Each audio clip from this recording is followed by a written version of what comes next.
Hello friends, students, girls और boy. कैसे हैं आप लोग?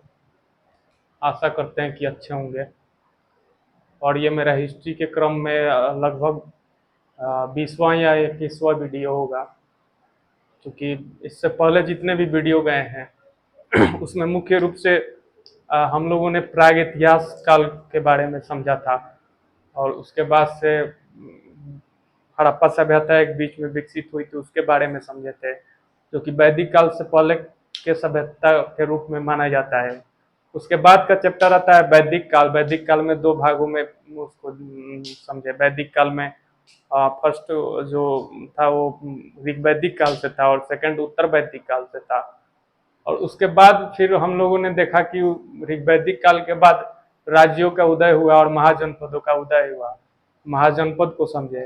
और महाजनपद के बाद फिर एक उसी काल में जब मगध एक शक्तिशाली राज्य के रूप में विकसित हुआ, उसी काल में एक धर्म से संबंधित आंदोलन के रूप में चलाया गया पूरे भारतवर्ष में, जिसमें हम लोग देखे कि धार्मिक आंदोलन में कौन कौन अलग वैदिक धर्म से अलग कौन कौन धार्मिक संप्रदाय का उदय हुआ, और उनमें कौन कौन महत्वपूर्ण है, जिनमें दो हम लोगों ने मुख्य रूप से देखा जिनसे क्वेश्चन बनाकर पूछा जाता है, बौद्ध धर्म और जैन धर्म। और उसके बाद का वीडियो जो आएगा फिर से हम लोग मगध पे आ जाएंगे, क्योंकि वहां तक हम लोगों ने देख लिया था कि शुरुआत में मगध किस तरह से शक्तिशाली हुआ। और मगध को शक्तिशाली बनाने में तीन वंशों ने, हर्यक वंश, शिशुनाग वंश और नंद वंश ने किस तरह से अपना भूमिका निभाया और पाटलिपुत्र राजधानी बनाया और मगध के क्षेत्र को विस्तार दिया और एक शक्तिशाली महाजनपद के रूप में उदय किया। और नंद वंश के बाद हम लोग फिर धार्मिक आंदोलन पे आ गए थे, क्योंकि उसी समकालीन घटना है वो धार्मिक आंदोलन, इतिहास से संबंधित वही क्रम बनता है। उसके बाद हम लोग देखेंगे फिर से कि नंद वंश के बाद किस तरह से क्या परिस्थिति रही। परिस्थिति कहने का मतलब कि जब समझ जाते हैं ना तो चीज़ें बहुत आसान हो जाती हैं समझने में।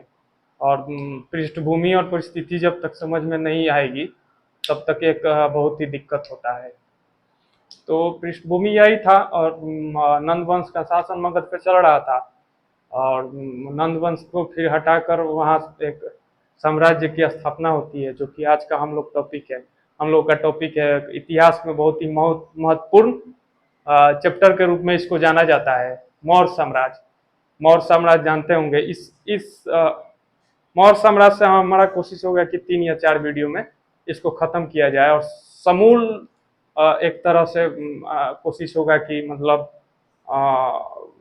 आपको किसी तरह का दिक्कत कोई ना आए फिर से। इस टाइप से कोशिश होगा। कोशिश नहीं होगा, दिक्कत नहीं आएगी, ये हमारा पूर्ण रूप से विश्वास है। तो मौर्य साम्राज्य यहाँ से स्टार्ट करते हैं। नंद वंश का हम लोगों ने देख लिया था कि घनानंद एक क्रूर शासक के रूप में, अंतिम शासक के रूप में जाना जाता है, जो कि बहुत ही अत्याचार किया जनता पे, कर अत्याधिक कर लादे, बहुत तरह के कठोर नियम बनाए और भोग विलास में डूबा रहता था हमेशा। इससे ही जोड़कर देखा जाता है घनानंद को, जो नंद वंश का अंतिम शासक था। उसी समय में एक और घटना घटी थी जिसके बारे में हम लोगों ने बीच में एक चैप्टर पढ़ा था, भारत पे प्रथम विदेशी आक्रमण, जिसमें ईरानी आक्रमण होते हैं, उसके बाद से यूनानी आक्रमण होते हैं। तो यूनानी आक्रमण के क्रम में सिकंदर का आक्रमण होता है, जो कि 323 बीसी में। तो उस समय में माना जाता है कि जब सिकंदर यहाँ से लौट रहा था तो भारत के जो विजित क्षेत्र थे, पश्चिमोत्तर प्रांत, मुख्य रूप से सिंध के क्षेत्र और बलूचिस्तान और पंजाब के जो क्षेत्र थे, पश्चिमोत्तर प्रांत, पश्चिमोत्तर भारत के जो प्रांत थे, वो अलग अलग, जब मृत्यु हुई 323 बीसी में उसका बेबीलोन में, तो उनके सेनापतियों में संधि हस्ताक्षर किया गया राज्य बंटवारे को लेकर, क्षेत्र पे अधिकार को लेकर। उनके सेनापतियों और अधिकारियों के बीच में या मंत्रियों के बीच में एक संधि हुआ कि मतलब किस क्षेत्र पे कौन शासन करेगा। तो पश्चिमोत्तर प्रांत उसके समय में एक सेलुकस नाम का एक उसका ये था, सेनापति था, उसको पश्चिमोत्तर भारत का प्रांत मिला जिसमें कि वो शासन करता था। और उसी समय में एक ऐसा घटना हुआ कि जब घनानंद के दरबार में एक चाणक्य थे, चाणक्य के बारे में थोड़ा सा हम लोग जान लेते हैं। चाणक्य ही मुख्य रूप से माने जाते हैं कि मौर्य साम्राज्य को स्थापित करने में प्रमुख भूमिका निभाई, आप लोग जानते भी होंगे। तो तक्षशिला एक विश्वविद्यालय था उस समय में, बहुत ही बड़ा विश्वविद्यालय के रूप में उस समय जाना जाता था। वो तक्षशिला वही जो गांधार जिसका राजधानी था, वहाँ एक विश्वविद्यालय था, बहुत ही बड़ा विश्वविद्यालय, जिसमें कि संस्कृत वगैरह जितने भी बहुत बड़े बड़े मतलब विद्वान वहाँ से पढ़ाई करते थे। उसमें आचार्य थे, वो संस्कृत के विद्वान थे।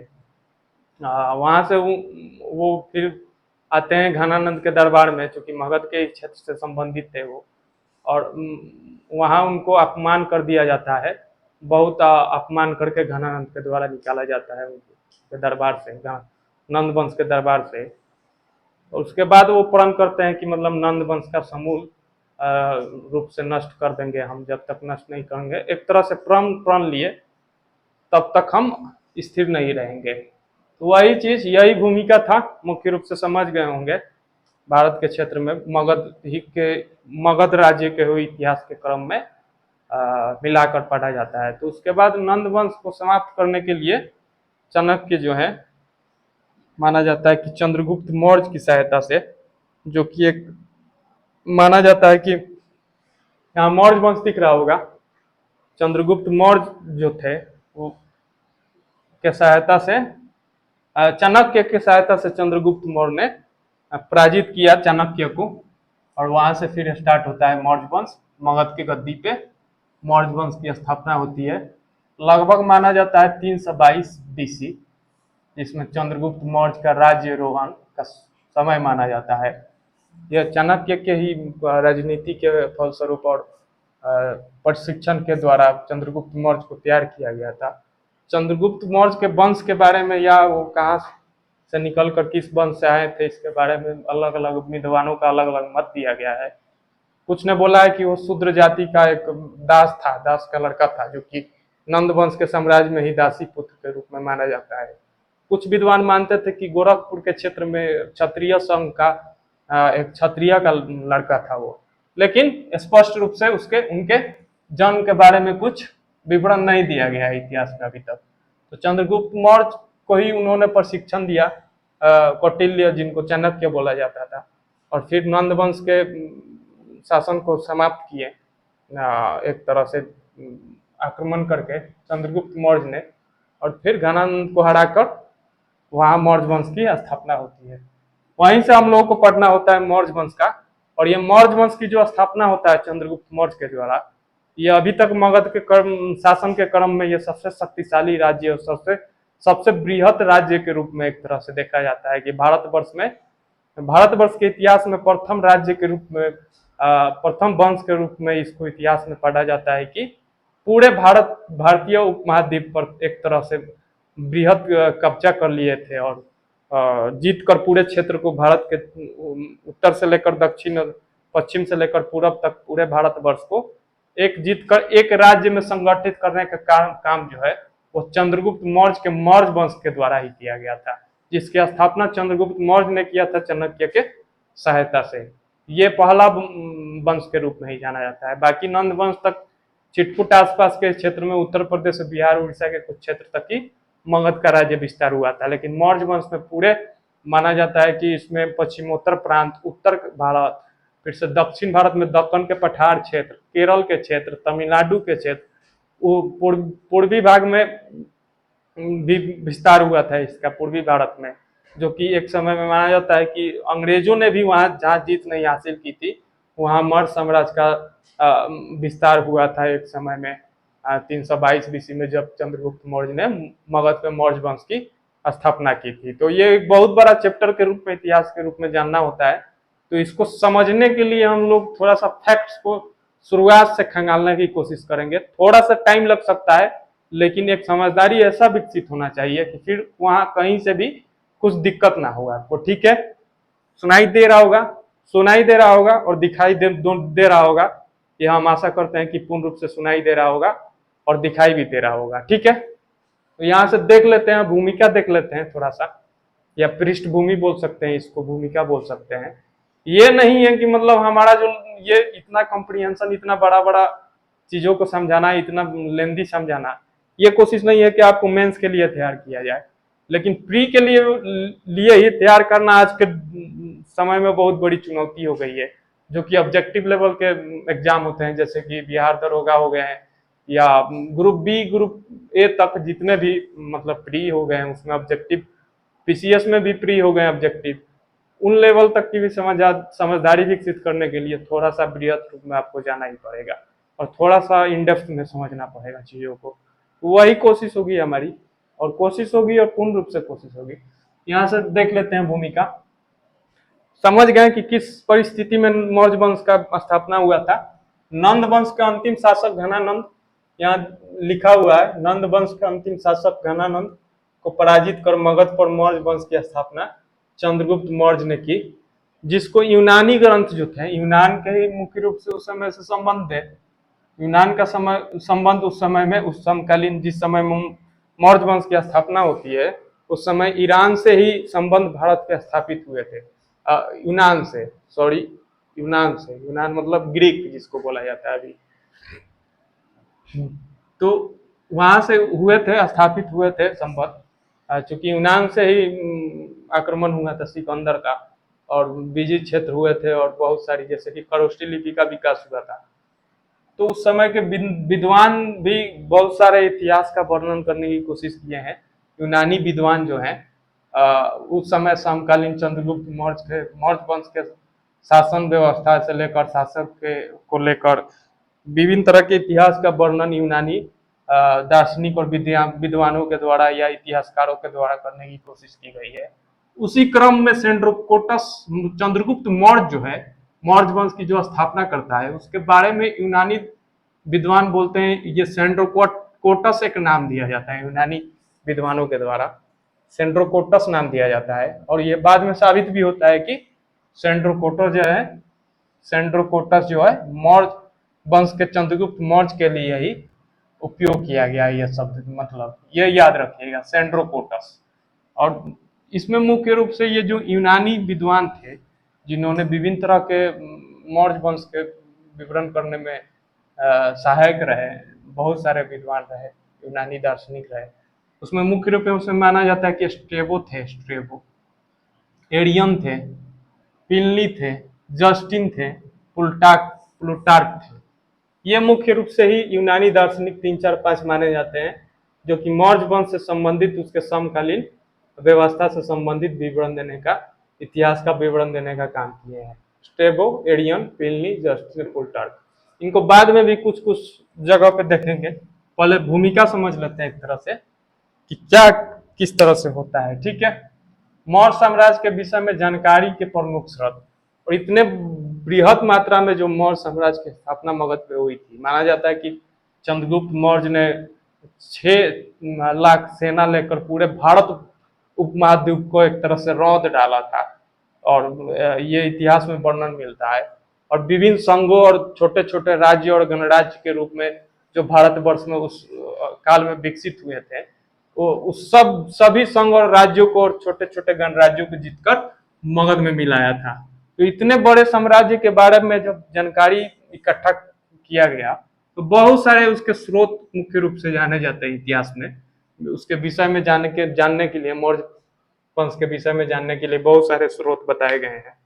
जैसे कि कौटिल्य का अर्थशास्त्र आप जानते होंगे, इनका नाम सुने होंगे आप, लेकिन एक ब्रीफ समझ लेते हैं पहले। कौटिल्य का अर्थशास्त्र, ठीक है, कौटिल्य का अर्थशास्त्र, ये चाणक्य को ही कौटिल्य बोला जाता है। इनका एक और अन्य नाम है विष्णुगुप्त। ये चाणक्य वही जो मतलब मंत्री थे या उनके गुरु थे चंद्रगुप्त मौर्य के, जो कि तक्षशिला में आचार्य के रूप में कार्यरत थे। वही कौटिल्य ने अर्थशास्त्र लिखा है, एक पुस्तक लिखा है बहुत ही महत्वपूर्ण, जिससे हमको मौर्य वंश के बारे में जानकारी मिलती है। आगे में इसका विश्लेषण देखेंगे हम लोग। मेगास्थनीज जो थे, मेगास्थनीज एक जो थे, वो सेलुकस जो वही जो मतलब पश्चिमोत्तर प्रांत पे शासन कर रहा था, और एक तरह से सेनापति था इनका सिकंदर का।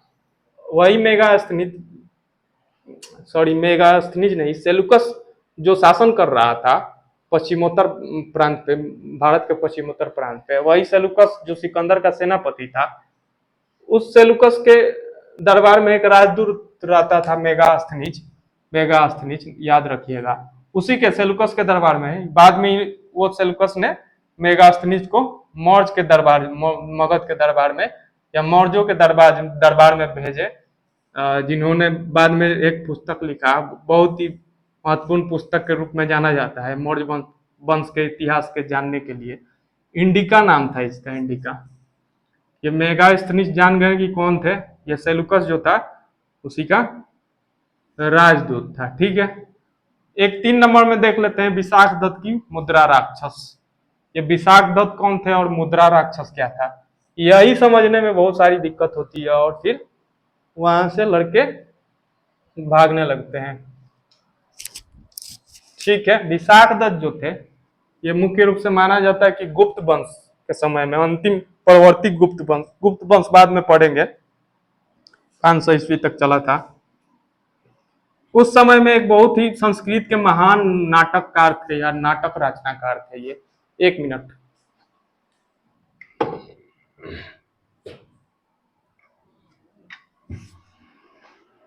इनको माना जाता है कि विशाख दत्त को ये 6ठी या 7वीं शताब्दी के बहुत ही प्रमुख संस्कृत नाटककार थे और इन्होंने एक रचना की मुद्रा राक्षस की। और ये मुद्रा राक्षस मुख्य रूप से चाणक्य और मौर्य के संबंध के बारे में यहाँ से जानकारी मिलती है कि किस तरह से चाणक्य ने अपने राजनीति या कूटनीति से नंद वंश का नाश किया और यहाँ चंद्रगुप्त मौर्य को स्थापित किया। और उनके कूटनीति के बारे में, चाणक्य के बारे में यही विशाख दत्त के मुद्रा राक्षस और विभिन्न तरह की जानकारी मौर्य वंश के बारे में मुद्रा राक्षस से मिलती है। ये एक नाटक के रूप में लिखा गया है, नाटक है मुद्रा राक्षस, विशाख दत्त की रचना है। ये विशाख दत्त गुप्ता पीरियड में ये एक संस्कृत के नाटककार थे या नाटक रचनाकार थे, याद रखिएगा।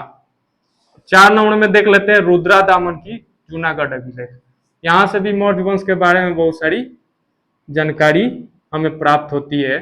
ये रुद्रा दामन जो थे, रुद्रा दामन, ये भी अगर आप लोग पढ़े होंगे तो रुद्रा दामन मिला होगा। ये एक शक शासक था, शक, जो मध्य एशिया से आक्रमण करके बाद में एक राज्य स्थापित किए थे शक।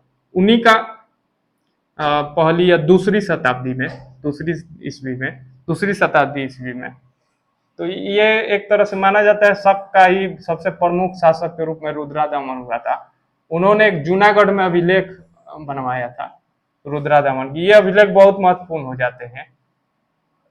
ये अभिलेख जो है इसलिए महत्वपूर्ण हो जाते हैं कि इसमें मौर्य वंश के बारे में भी जानकारी मिलती है। मौर्य वंश के बारे में जानकारी यहाँ से प्राप्त होती है। यहीं से प्राप्त होती है गिरनार, जो झील था, गिरनार पर्वत पे वो जो झील था। ये जूनागढ़ जो है गुजरात के सौराष्ट्र क्षेत्र में, सौराष्ट्र एक क्षेत्र है गुजरात का, नीचे वाला जो भाग है सौराष्ट्र है, उसी क्षेत्र में जूनागढ़ एक डिस्ट्रिक्ट है। उसी डिस्ट्रिक्ट के अंतर्गत एक अभिलेख बनाया गया था शक शासक रुद्रा दामन द्वारा। उसी जूनागढ़ अभिलेख से प्राप्त होता है मौर्य वंश के बारे में कुछ जानकारी। माना जाता है कि चंद्रगुप्त मौर्य का, इसी अभिलेख में लिखा गया है कि चंद्रगुप्त मौर्य का जो एक मंत्री या प्रशासक था प्रांत का, सौराष्ट्र क्षेत्र का, उसी क्षेत्र में एक गिरनार पर्वत पे एक झील, सुदर्शन झील का निर्माण करवाया था। आप लोग पढ़ेंगे उसके बारे में। उस सुदर्शन झील का पुनर्निर्माण जो करवाया था फिर से यही रुद्रा दामन ने करवाया था। तो वही प्रथम बार उसका जो मतलब निर्माण कराया गया था सुदर्शन झील का, वो चंद्रगुप्त मौर्य के मंत्री के ही द्वारा कराया गया था, जिसका बाद में पुनर्निर्माण जो है रुद्रा दामन ने करवाया था। तो इससे भी जूनागढ़ अभिलेख में ही ये सब जानकारी प्राप्त होती है। जूनागढ़ उसी के क्षेत्र में है, गिरनार के ही क्षेत्र में, सौराष्ट्र जो गुजरात का क्षेत्र है, सौराष्ट्र उसी क्षेत्र में, गुजरात के क्षेत्र में ये जूनागढ़ अभिलेख है। ठीक है, रुद्रा दामन शक शासक था। शक शासक या शकों के बारे में हम लोग पढ़ेंगे बाद में, ये बाद में हम लोग जानेंगे। ठीक है, पहले देख लेते हैं बौद्ध ग्रंथ और जैन ग्रंथ से भी मौर्य वंश के बारे में जानकारी प्राप्त होती है। माना जाता है कि बौद्ध ग्रंथ में एक महावंश है, महावंश, इससे जानकारी प्राप्त होती है। बौद्ध ग्रंथ में महावंश से, और जैन ग्रंथ में एक परिशिष्ट पर्वन है। ये सब याद रखना पड़ेगा आपको। परिशिष्ट पर्वन, इन दोनों ग्रंथ, ये जैन है, ये बौद्ध है। महावंश बौद्ध ग्रंथ है, आप लोगों को पढ़ा चुके हैं। और परिशिष्ट पर्वन जो है ये जैन ग्रंथ है। ये दोनों ग्रंथों से मौर्य वंश के बारे में जानकारी प्राप्त होती है। और छठा नंबर जो दिख रहा होगा आपको, अशोक के अभिलेख, ये बहुत ही महत्वपूर्ण हो जाता है मौर्य वंश के बारे में पुख्ता रूप से सटीक जानकारी देने के लिए। ये बहुत ही महत्वपूर्ण था। अशोक जो थे वो तीसरा शासक के रूप में मौर्य वंश में सबसे महान शासक के रूप में, या भारतवर्ष के इतिहास में सबसे महान वंश के शासक के रूप में अशोक को जाना जाता है। इन्हीं ने बहुत सारे अभिलेखों की रचना करवाया था। अभिलेख का मतलब वही होता है कि पत्थर के या किसी चीजों पे लेख लिखा हुआ चीजों को या लेख के रूप में बहुत सारे वर्णन किए थे अपने कृति का, विभिन्न तरह का वर्णन दिया है। ये बाद में देखेंगे अभिलेख को। ये अभिलेख 3 प्रकार के मुख्य रूप से माने जाते हैं। स्तंभ लेख है, बृहत लेख है, लघु लेख है, शिलालेख है, गुहा लेख है। ये मुख्य रूप से अभिलेख के अंतर्गत आते थे। ये एक जानकारी के स्रोत के रूप में जाना जाता है। मौर्य वंश के जानकारी के स्रोत के रूप में मुख्य रूप से जाना जाता है।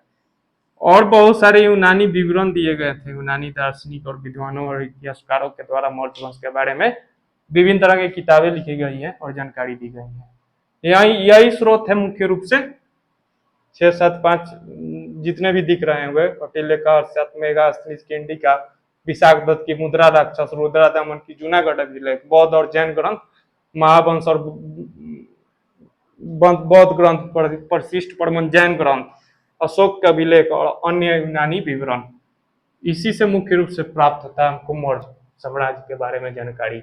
ठीक है, और यहाँ से देख लेते हैं कि इसके बारे में थोड़ा सा, ये जब देख ही लिए हैं इस स्रोत के बारे में, तो इन स्रोतों के बारे में थोड़ा सा हम लोग समझ लेते हैं जो महत्वपूर्ण है, मुख्य रूप से पूछे जाते हैं एग्जाम में क्वेश्चन बनाकर।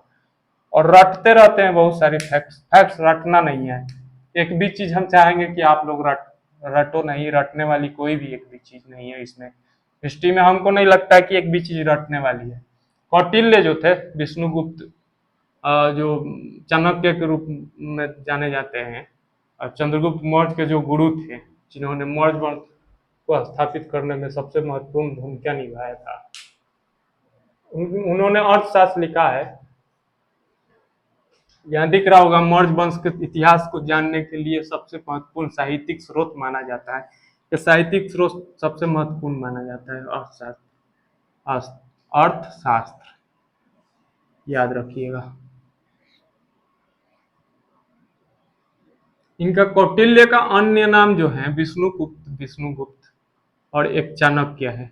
3 नाम, कौटिल्य, विष्णुगुप्त और चाणक्य, याद रखिएगा।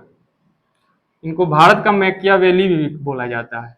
हमारा फैक्ट्स पे कम ध्यान होगा, ये फैक्ट जितने भी लिखे हैं इस पे कम जोड़ होगा, ये तो याद हो जाएगा ऑटोमेटिक। जब भूमिका तैयार हो जाएगी और पृष्ठभूमि तैयार हो जाएगा तो फैक्ट्स ऑटोमेटिक याद हो जाते हैं।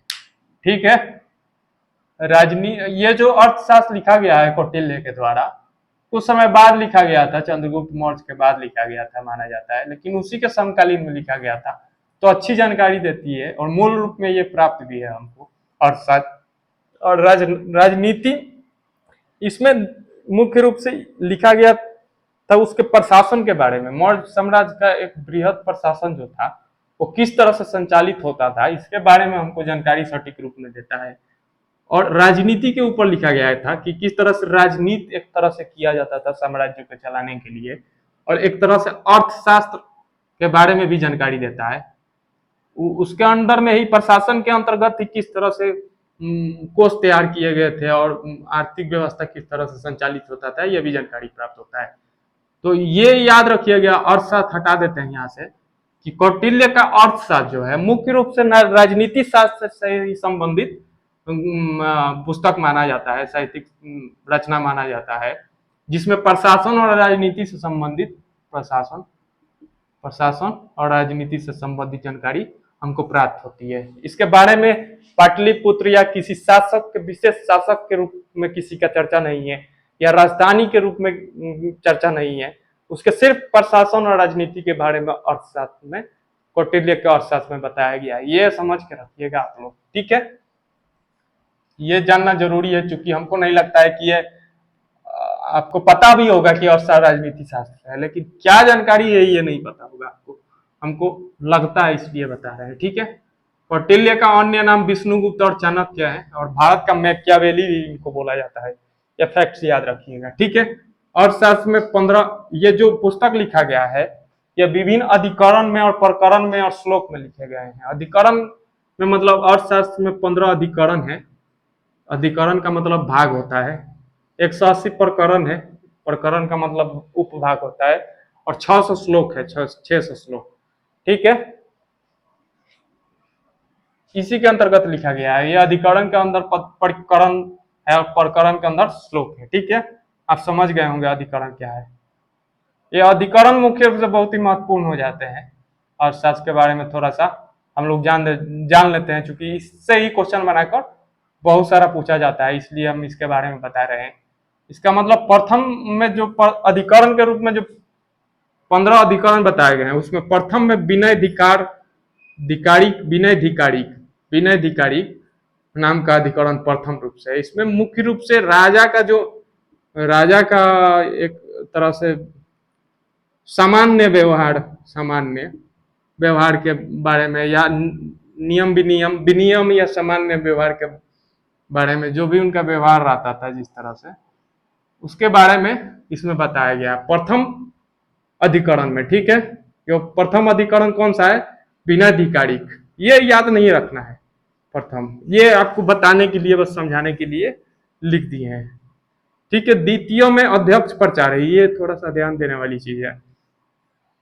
विभिन्न तरह के राज्य प्रशासन चलाने के क्रम में विभाग बनाए गए थे। जब ये अभी जैसे कि भारतवर्ष में भारत सरकार का विभिन्न तरह के विभाग हैं, या बिहार सरकार के या अदर गवर्नमेंट के जितने भी विभाग होते हैं, उसी तरह से मौर्य वंश में भी विभाग बनाए गए थे, और उन विभागों को संचालन करने के लिए अध्यक्ष बनाया गया था। उसी अध्यक्ष के बारे में जानकारी जो प्राप्त होती है वो कौटिल्य के अर्थशास्त्र के दूसरे अधिकरण अध्यक्ष प्रचार के अंतर्गत आता है, ठीक है।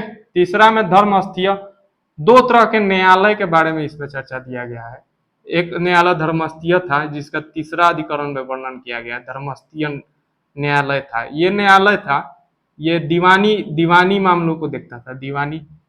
दीवानी एक तरह से न्यायालय था, ये दीवानी न्यायालय था धर्मस्थीय, जिसका विवरण जो है अर्थशास्त्र में तीसरा अधिकरण में किया गया है। चौथा अधिकरण कंटक शोधन इसको बोला गया, ये फौजदारी न्यायालय था, फौजदारी कंटक, ये बाद में देख लेंगे थोड़ा सा विभाग के बारे में हम लोग, क्योंकि 3-4 वीडियो थोड़ा होने वाला है, 2-2.5 घंटा मौर्य साम्राज्य में जाएगा आपका।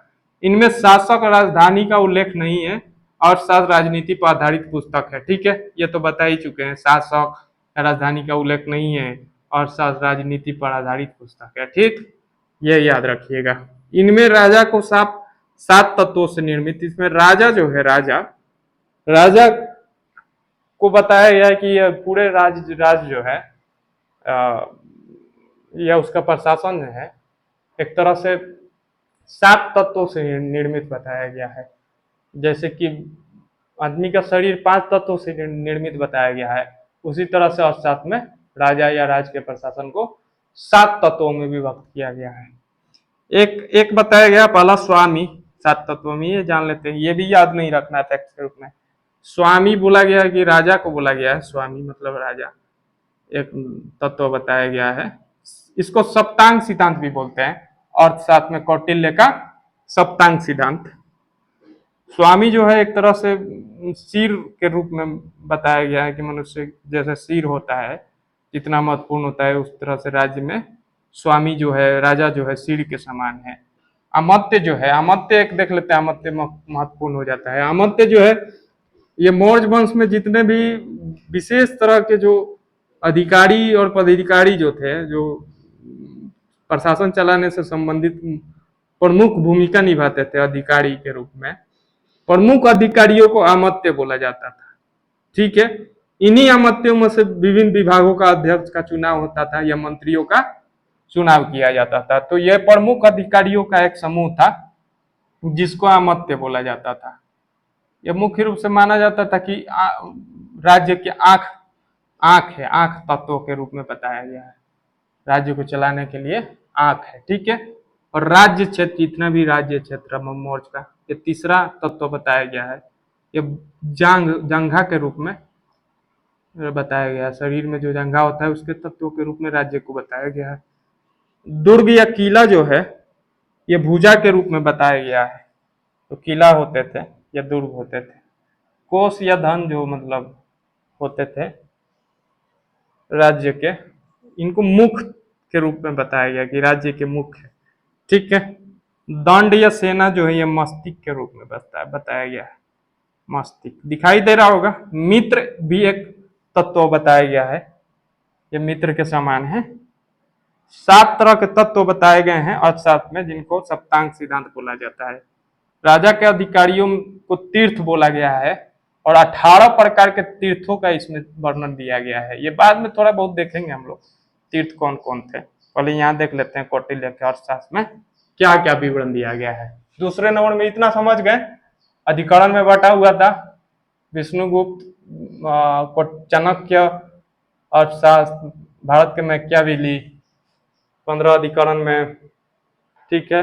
ये अधिकरण कौन कौन थे? 15 तरह के थे। 4 प्रकार के हम बता दिए सिर्फ समझने के लिए आपको, ठीक है। अब दूसरा नंबर में देख लेते हैं। दूसरा जो मुख्य स्रोत था उसके बारे में थोड़ा सा जान लेते हैं। मेगास्थनीज की इंडिका जो है, मेगास्थनीज जो कि सेल्यूकस निकेटर का राजदूत था और मौर्य के दरबार में रहता था, चंद्रगुप्त मौर्य के दरबार में रहता था। इन्होंने एक इंडिका पुस्तक की रचना की है जिसके बारे में मौर्य वंश के बारे में जानकारी हमको प्राप्त होती है, मौर्य साम्राज्य के बारे में। यहाँ दिख रहा होगा मेगास्थनीज सेल्यूकस का राजदूत था, चंद्रगुप्त मौर्य के दरबार में रहता था। उसके द्वारा रचित ग्रंथ से मौर्य वंश के बारे में विश्वसनीय जानकारी प्राप्त होता है, ठीक है। महत्वपूर्ण वर्णन जो है इसमें, मुख्य रूप से जो वर्णन किया गया है उनके शासन या मौर्य वंश के बारे में, वो देख लेते हैं मेगास्थनीज ने क्या क्या बताया है। शासक का वर्णन जो है इसमें सेंड्रोकोटस के रूप में बताया गया है चंद्रगुप्त मौर्य को। पाटलिपुत्र नगर का इसमें मुख्य रूप से वर्णन किया गया, ये याद रखिएगा। यहाँ से क्वेश्चन पूछेगा कि पाटलिपुत्र नगर का वर्णन कहाँ किया गया है, इंडिका में, अर्थशास्त्र में या मुद्रा राक्षस में, कंफ्यूज हो जाइएगा। पाटलिपुत्र नगर जो है, जो राजधानी था, उसका वर्णन जो है मेगास्थनीज के इंडिका में ही किया गया था। चंद्रगुप्त, इसमें मुख्य रूप से जो वर्णन है इसमें बताया गया था कि चंद्रगुप्त की राजधानी जो थी वो पाटलिपुत्र ना होकर इसमें पोलिब्रोथा बताया गया था, जिसको द्वारों का नगर बोला जाता है। पोलिब्रोथा का मतलब अर्थ होता है विस्तृत रूप में इसका वर्णन किया गया है। पाटलिपुत्र के बारे में बताया गया है कि ये गंगा और सोन नदियों के संगम पे एक बहुत ही लंबा और चौड़ा नगर बसाया गया था, जिसका लंबाई लगभग 16 किलोमीटर, चौड़ाई 3 किलोमीटर था। पाटलिपुत्र या पोलिब्रोथा जिसको बताया गया है इंडिका में। और उस नगर के चारों तरफ एक तरह से बहुत ही चौड़ा, 20 मीटर चौड़ा या 3 हाथ गहरा एक खाई बना के, मतलब खाई बनाया गया था सुरक्षा के दृष्टिकोण से। और खाई के बाद फिर दीवार बनाया गया था, ऊंची ऊंची दीवारों से घेरा गया था पूरे पोलिब्रोथा को, जो कि मौर्य की राजधानी थी, उसको घेरा गया था। इसमें बताया गया कि, और उसमें 64 तोरण थे। तोरण के रूप में एक चर्चा मिलता है, तोरण 64 उस दुर्ग में जो इस तरह से घेरा गया था। यहाँ बता देते हैं, जैसे कि ये हो गया पूरा पाटलिपुत्र। तो ये गंगा और सोन के संगम पे, यहाँ सोन के और गंगा के संगम पे अवस्थित था। और ये चारों तरफ से खाई से इस तरह से बहुत ही गाढ़ा और चौड़ा खाई बनाकर इसको घेरा गया था। और उसके बाद एक इस तरह से ऊंची ऊंची दीवार यहाँ से पूरा पोलिब्रोथा का या पाटलिपुत्र का को घेरा गया था। उस दीवार में प्रवेश करने के लिए, नगर में प्रवेश करने के लिए चारों तरफ से 64 द्वार बनाए गए थे। इसी द्वार को तोरण बोला जाता था। 64 द्वार और 570 बुर्ज इस तरह से स्तंभ बनाए गए थे सुरक्षा के दृष्टिकोण से। मतलब बहुत ही बृहद रूप में, बहुत ही संपन्न नगर के रूप में इसका चर्चा किया गया है इंडिका में, पाटलिपुत्र का। नगर प्रशासन का भी वर्णन इसमें मिलता है। इनके अनुसार नगर का जो प्रशासन था, पाटलिपुत्र का नगर का जो प्रशासन था, वो मुख्य रूप से समितियों के द्वारा किया जाता था, जिसकी संख्या 6 बताई गई है। इंडिका में ही बताई गई है ये नगर प्रशासन के बारे में जानकारी मिलता है इंडिका से। 6 समितियों द्वारा प्रशासन होता था। इस 6 समितियों, इस समिति के बारे में हम लोग देखेंगे। इस 6 समिति में 5-5 सदस्य होते थे। ठीक है, एक समिति में 5 सदस्य, टोटल कितने सदस्य? 6×5 = 30 सदस्य हो गए नगर प्रशासन के से जो संबंधित होते थे। सैन्य प्रशासन के लिए भी 6 समिति बनाया गया था, ये याद रखिएगा। इंडिका में ही वर्णन है नगर प्रशासन 6 समितियों द्वारा, जिसमें एक समिति में 5-6 सदस्य होते थे। और 4 सैन्य प्रशासन, 4 नंबर में देख लेते हैं कि सैन्य प्रशासन के लिए भी 6 समितियों का गठन किया गया था। ठीक है, इसमें राजस्व का भी वर्णन मिलता है। इसमें बताया गया है कि 1/4 राजस्व राजा के द्वारा जनता पे कर के रूप में लगाया गया था। ठीक है, इसमें कौटिल्य के और साथ में 1/6 राजस्व बताया गया है, लेकिन इंडिका में 1/4 बताया गया है। ठीक है, उत्तरापथ एक सड़क, उत्तरापथ सड़क का भी वर्णन इसमें मिलता है इंडिका में। यह मुख्य रूप से उत्तरापथ का वर्णन जो है दिखाई दे रहा होगा। इसमें माना जाता है कि ये बांग्लादेश के सोनार गांव से, बांग्लादेश याद रखिएगा, बांग्लादेश के सोनार गांव से सिंध तक, सिंध जो पाकिस्तान में है, यहाँ तक एक सड़क का निर्माण कराया गया था चंद्रगुप्त मौर्य के द्वारा। इसी को बाद में शेरशाह सूरी ने मध्यकालीन समय में मरम्मत करवा के शेरशाह सूरी रोड बनवाया था। ठीक है, इसी के बारे में आप लोग पढ़ेंगे कि शेरशाह सूरी ने जो सड़क का निर्माण कराया था। इसका आरंभ जो है मौर्य वंश के शासन में ही हो चुका था, जिसका नाम था उत्तरापथ। ठीक है, उत्तरापथ याद रखिएगा। समाज के नागरिकों को इसमें 7 जातियों में विभक्त किया गया है। पैसे के आधार पर 7 जातियों में मेगास्थनी ने भारतीय समाज के नागरिकों को विभक्त किया है, ये याद रखिएगा। दास प्रथा ना होने का वर्णन दिया गया है इसमें। और एक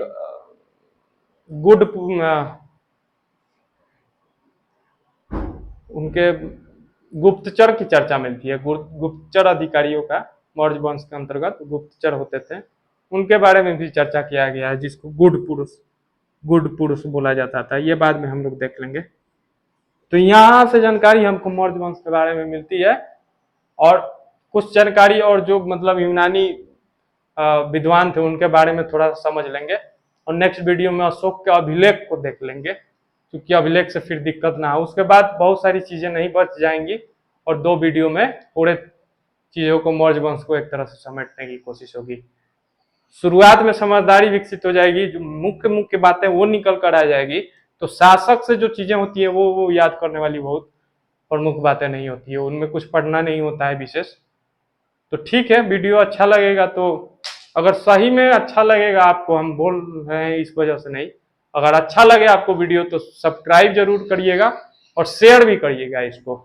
और अपने दोस्तों में बताइएगा कि मतलब हाँ ये चीजें हैं जो कि मतलब अभी तक ना यूट्यूब पे समझने की कोशिश जो है हमारा जो है, मतलब यही कोशिश है कि यूट्यूब पे जो चीज़ें अभी तक नहीं हो पाई है वो चीज़ें आपके सामने निकल के आए, बहुत ही अच्छी तरीके से, बहुत ही कम समय में जल्दी से जल्दी चीज़ें कवर हो जाए।